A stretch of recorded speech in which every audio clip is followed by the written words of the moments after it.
Olá, bem-vindo para o nosso estudo de hoje, da nossa aula, nosso curso de mentoria. Hoje eu quero falar um pouquinho com você sobre uma continuação do estudo que já tivemos sobre a hamartiologia, né? Você lembra? Nós falamos um pouquinho sobre a origem do pecado, a consequência do pecado e também falamos sobre a reparação, né, que Deus preparou para o pecado do homem. Hoje eu gostaria de discorrer com você a continuação desse estudo falando concernente um dos nossos maiores desafios. Um dos maiores desafios hoje que nós temos enfrentado tem a ver muito com os cristos que têm sido oferecido, né, nas religiões comerciais do mundo. E muitos deles são falsos cristos, cristos distorcidos, caricaturas do Jesus Cristo autêntico, e tem levado muitos a viver uma vida cristã falsa, quando não rasa, superficial. Então, queridos, isso tem levado muitos de nós à falta de maturidade, isso tem levado muitos de nós a vivermos de uma maneira fútil, até nos vestimos como, falamos como, até carregamos a Bíblia de que somos, não é? Mas nosso comportamento e o nosso coração não condiz. Há uma diferente conjuntura do externo para com o interno, né? O que eu sou dentro, nem sempre eu sou fora. E isso é um desalinhamento. Então eu queria muito falar hoje com você sobre esse assunto, né? Que eu acredito que vai abranger todas as dimensões, né? Porque esse é o propósito da palavra de Deus. As pessoas me perguntam, irmã Luciene, como eu sei que o que está sendo pregado é legítimo?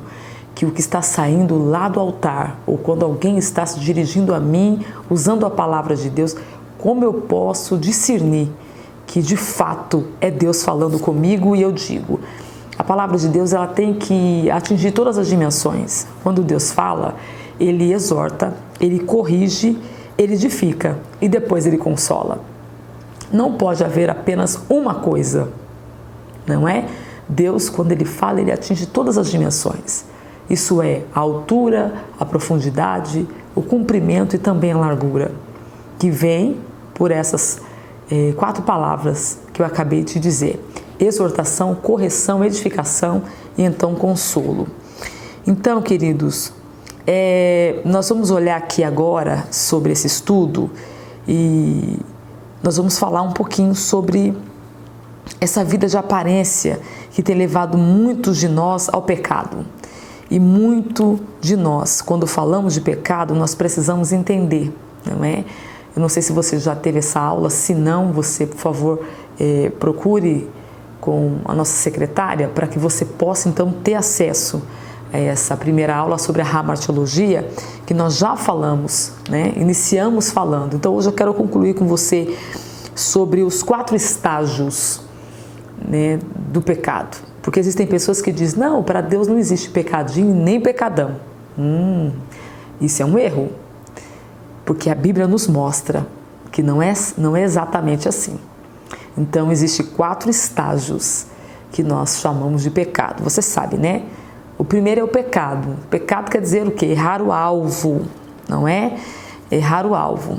Então, o primeiro estágio do pecado é a transgressão. A transgressão é fazer inconscientemente por formação, porque você aprendeu assim, você foi formado dessa forma. E nós somos resultados da formação que tivemos, da família que viemos, da forma como aprendemos.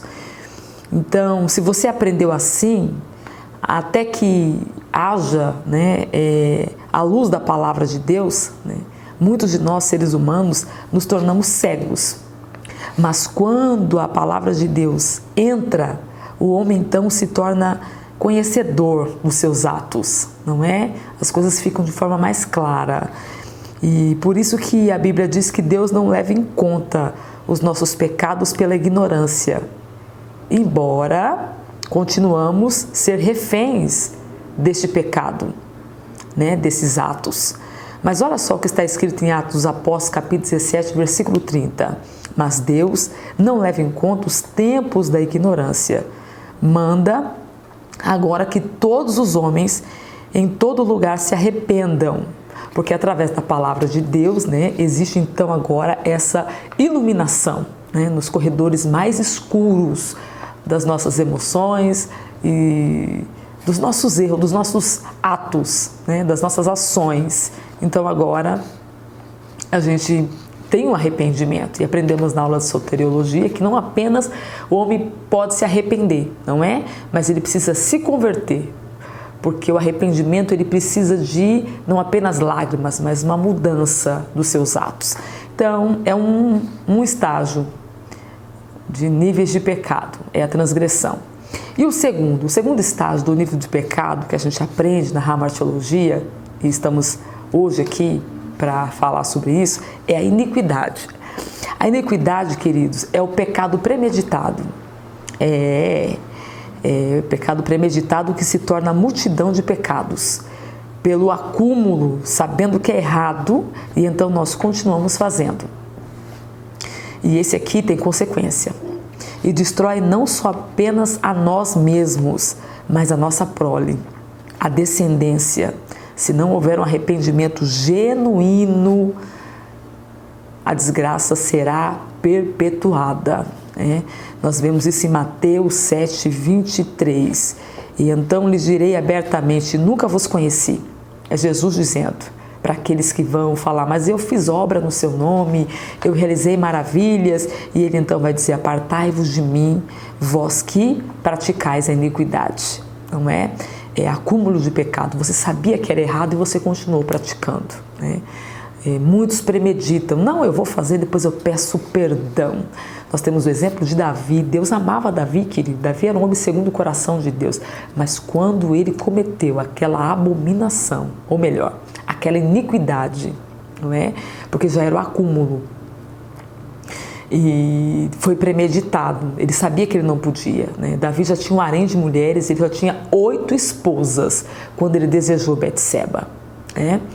Então a espada desceu na casa dele, Deus o perdoou, não há dúvida de que Deus o perdoou, e a gente vê isso na Bíblia, porque a Bíblia explica a própria Bíblia, mas a espada nunca saiu da sua casa.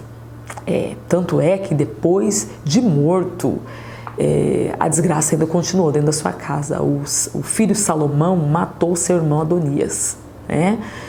E é iniquidade, querido, né? Você sabendo que você está errando e você continuar cometendo, né? Isso é terrível.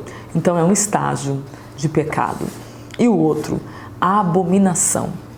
A abominação é pecado que destrói o que Deus criou.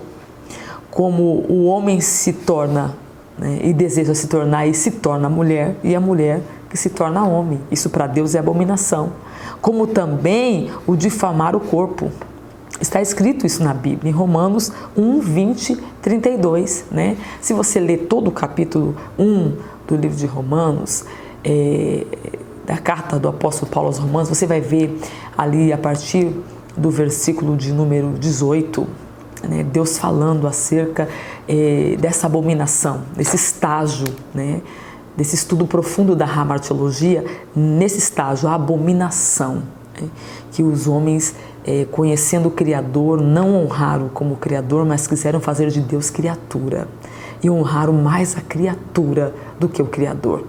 Por isso Deus nos entregou às suas paixões infames, porque os homens trocaram o uso natural, né, o uso correto, né, se inflamando entre si, homem com homem, mulher com mulher, cometendo torpeza. Então você vai vendo ali, e aqui no versículo 32, termina assim, ó, a abominação, eles cometeram a abominação, se tornaram irreconciliáveis e sem misericórdia, os tais que estas coisas cometem.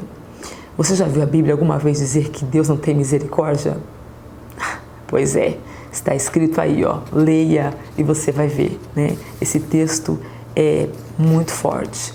Então nós estamos falando sobre estágios de pecado. Para quem diz que não existe pecadinho nem pecadão, olha aí, o outro é a blasfêmia. É a blasfêmia que torna o homem condenado. Se blasfemar contra o Pai, disse Jesus, o homem tem perdão. Se blasfemar contra o Espírito, ou melhor, contra o Filho, se blasfemar contra o Pai, o homem ainda alcança perdão. Se blasfemar contra o Filho, também é possível encontrar perdão. Mas contra o Espírito Santo, se blasfemar, não haverá perdão. Sabe, queridos, isso fala de oportunidade jogada fora. Você sabe que em Mateus 12, 31, 32, nós vamos ver o que é a parábola do dono da vinha, não é? Que deixou os trabalhadores e viajou. E depois de algum tempo, ele mandou seus servos. Depois você leia e medite nesse texto da poderosa palavra de Deus para você ter uma maior vislumbre e clareza do assunto em que nós estamos tratando. Deus mandou, né? Jesus ali é uma simbologia de Deus enviando os seus servos, né, para falar com os seus trabalhadores que ficaram tomando conta da vinha. E o que eles fizeram com os servos? Eles apedrejaram, bateram, mataram, né? E aí o dono da vinha disse, então eu vou mandar o meu filho, né? Porque se eles verem que é o meu filho, eles vão entender que sou eu que estou mandando. E aí pegaram o filho, injuriaram, cuspiram, bateram e crucificaram. E agora o Pai envia o Espírito Santo. Então, as pessoas precisam entender que o Espírito Santo é a última oportunidade, não haverá outra. O Espírito Santo é a última oportunidade do ser humano. Então, por esse motivo, eu digo a vocês que todo pecado e blasfêmia serão perdoados aos homens, mas a blasfêmia contra o Espírito Santo não será perdoada. Foi Jesus quem disse essas palavras. Todo aquele que disser uma palavra contra o Filho do Homem será perdoado, mas quem falar contra o Espírito Santo não será perdoado, nem nessa era e nem na que há de vir. Então nós precisamos entender que o discernimento vai fazer toda a diferença, né? Nós precisamos discernir. Isso tem muito a ver com oportunidade jogada fora, né? O Espírito Santo está lá tentando entrar, tentando convencer a pessoa, cercando a pessoa de todas as formas e meios, né? Trazendo pessoas para falar de Deus para ele, apresentar Jesus para ele, ele com o coração petrificado, não quero, ele xinga, ele blasfêmia, ele escorraça o servo de Deus e ele nunca abre a porta, né? Até que o tempo todo dele é jogado fora, todas as chances são desperdiçadas e então vem a morte. Vem a morte física e depois segue a morte eterna. Então está aí. Hoje nós falamos um pouquinho, né, sobre esse estudo que eu julgo ser de extrema valia para nós, né, e que a gente possa analisar, queridos, né, analisar concernente às nossas condutas. Nós precisamos analisar e saber que existe sim, pecadinho e pecadão, existe, né? E cada um deles tem graves consequências, que não afeta apenas a nós, mas também os nossos filhos, netos, bisnetos, e vai se transmitindo, né? Vai se seguindo, vai dando sequência a esse mal.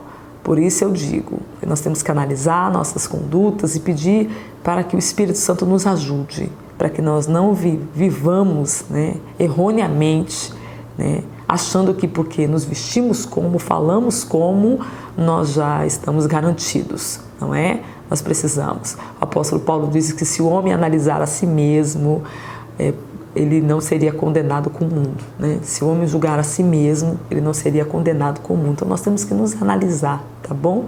Que Deus abençoe você, que esse estudo te ajude a refletir, a pensar e que o Espírito Santo esteja com você aí agora, te auxiliando para esse entendimento e também para um amadurecimento e crescimento. Que Deus te leve a todas as dimensões. Em nome de Jesus.